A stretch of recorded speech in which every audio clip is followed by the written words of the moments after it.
Welcome to Lucerne in Switzerland. Guys, dito tayo sa lumang city ng Lucerne. Part siya ng Switzerland. Ang ganda guys, marami ditong river, lakes, canals. Kung ba't tao mga nag-fishing, daming turista ngayon guys. Balilinggo ngayon, Sunday ng lunchtime, 12 noon. Ito guys, may kastilyo din sila, oh. May castle dun sa ibabaw. Yan. Galing kami sa parking spot. So ito yung grabe ang linis, oh. Kita yung ilalim. Malinis talaga yung Europe guys. They maintain the rivers and lakes. Sana ganun din tayo sa Pilipinas. Napakaganda ng tanawin dito sa Lucerne, Switzerland. Old city.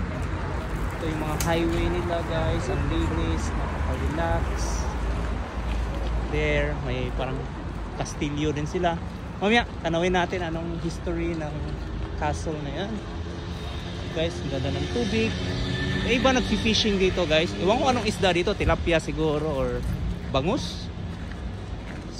May isda kaya dito. Ang dami nag-fishing guys. Oh. Lalaki doon. Itong linis guys. Oh. Kita mo, pati ilalim.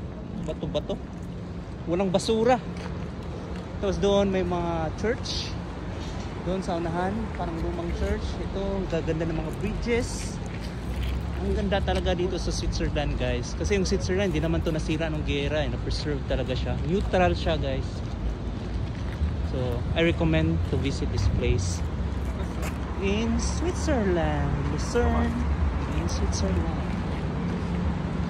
Beautiful city, beautiful river, beautiful lakes. Ganda ng tanawin, napaka-relax. Linis ng tubig. Bye!